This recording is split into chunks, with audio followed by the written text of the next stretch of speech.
सबसे पहले प्रधानमंत्री नरेंद्र मोदी की 5 देशों की यात्रा, उससे जुड़ी हुई उपलब्धियों की बात करेंगे, ऊर्जा सुरक्षा की बात करेंगे। पश्चिम एशिया में जारी युद्ध के बीच जब दुनिया भर में तेल और खाद्य पदार्थों की कीमतें आसमान छू रही हैं, तब भारत ने वैश्विक मंच पर एक ऐसी कूटनीतिक लकीर खींची है जिसकी गूंज लंबे समय तक सुनाई देगी।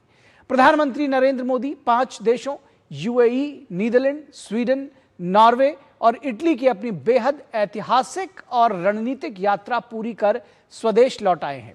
यह यात्रा सिर्फ द्विपक्षीय मुलाकातों तक सीमित नहीं है, बल्कि ये वैश्विक भू राजनीतिक अनिवार्यताओं और अनिश्चितताओं के बीच भारत की विदेश नीति में एक बड़े स्ट्रक्चरल शिफ्ट की गवाह बनी है।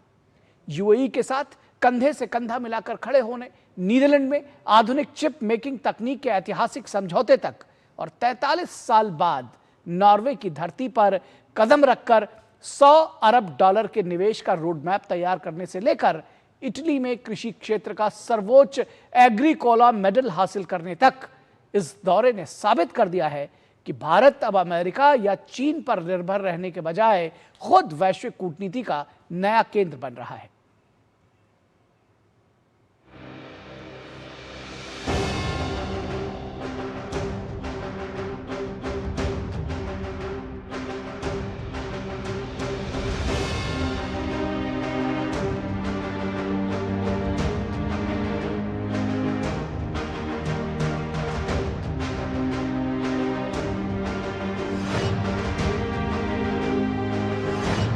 पश्चिमी एशिया में जारी युद्ध के बीच दुनिया भर में तेल और खाद्य पदार्थों की कीमतों में तेज बढ़ोतरी के चलते सभी की नजरें प्रधानमंत्री नरेंद्र मोदी की 5 देशों की यात्रा पर रही।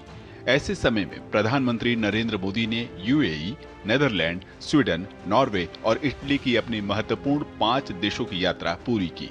यह यात्रा भारत की विदेश नीति में बदलाव के संकेत हैं, जहां भारत तकनीकी सहयोग को बढ़ाने, सप्लाई चेन सुरक्षा को मजबूत करने पर ध्यान दे रहा है, तो वहीं वैश्विक भू राजनीतिक अनिश्चितताओं के बीच हुई यह यात्रा ऊर्जा सुरक्षा, प्रौद्योगिकी, आर्टिफिशियल इंटेलिजेंस और रणनीतिक साझेदारी को मजबूत करने पर केंद्रित रही।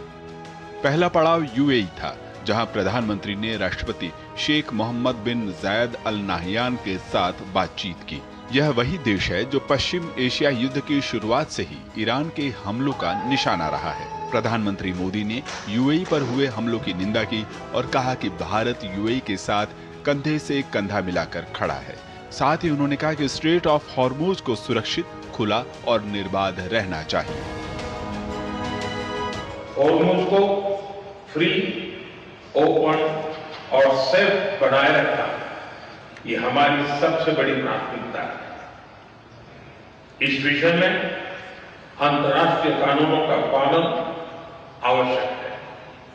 ब्रदर, भारत हर परिस्थिति में यूएई के साथ कंधे से कंधा मिलाकर खड़ा है और आगे भी खड़ा रहेगा। यह दौरा 3 घंटे से भी कम समय का था, लेकिन इस दौरान दोनों देशों ने रणनीतिक रक्षा साझेदारी की रूपरेखा पर सहमति बनाई और पेट्रोलियम भंडारण, एलपीजी आपूर्ति और रक्षा सहयोग से जुड़े समझौते पर हस्ताक्षर किए। इसके बाद प्रधानमंत्री मोदी नेदरलैंड पहुंचे, जहां दोनों देशों ने अपने संबंधों को पूर्ण रणनीतिक साझेदारी तक बढ़ा दिया। इस दौरान 17 बड़े समझौते हुए, जिनमें सेमीकंडक्टर, ग्रीन हाइड्रोजन, रक्षा सहयोग, मोबिलिटी, महत्वपूर्ण खनिज और उभरती तकनीकें शामिल हैं।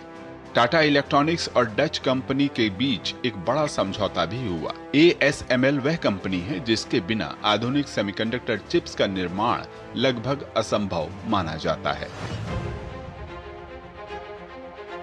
इसके बाद प्रधानमंत्री मोदी की यात्रा स्वीडन पहुंची, जहां focus electronics, deep tech manufacturing, AI, green infrastructure, mobility, शहरी विकास, स्वास्थ्य और लाइफ साइंसेज पर रहा। उन्होंने गेटनबर्ग में यूरोपियन CEO राउंड टेबल को भी संबोधित किया। इसके बाद प्रधानमंत्री नॉर्वे पहुंचे, जहां दोनों देशों के बीच ग्रीन एनर्जी, समुद्री सहयोग, आर्कटिक सहयोग, व्यापार और निवेश पर बातचीत हुई। यह 43 वर्षों में किसी भी भारतीय प्रधानमंत्री की पहली नॉर्वे यात्रा रही। भारत और नॉर्वे के बीच जलवायु कार्रवाई, समुद्री सहयोग, डिजिटल विकास, स्वास्थ्य, विज्ञान और प्रौद्योगिकी और नवीकरणीय ऊर्जा से जुड़े कई समझौतों पर हस्ताक्षर हुए। भारत और यूरोपियन फ्री ट्रेड एसोसिएशन के एक ऐतिहासिक trade and economic partnership agreement लागू किया।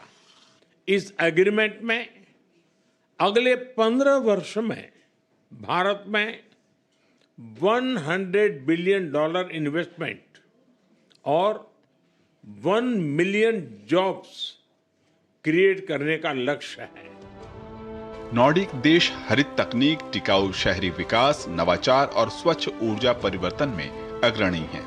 भारत को हाइड्रोजन ऊर्जा, जलवायु अनुकूल तकनीक, स्मार्ट मैन्युफैक्चरिंग और डिजिटल शासन के क्षेत्र में सहयोग की आवश्यकता है, इसलिए यह साझेदारी महत्वपूर्ण है। आज हमने भारत और नॉर्डिक संबंधों को green technology and innovation strategic partnership का स्वरूप देने का निर्णय लिया है।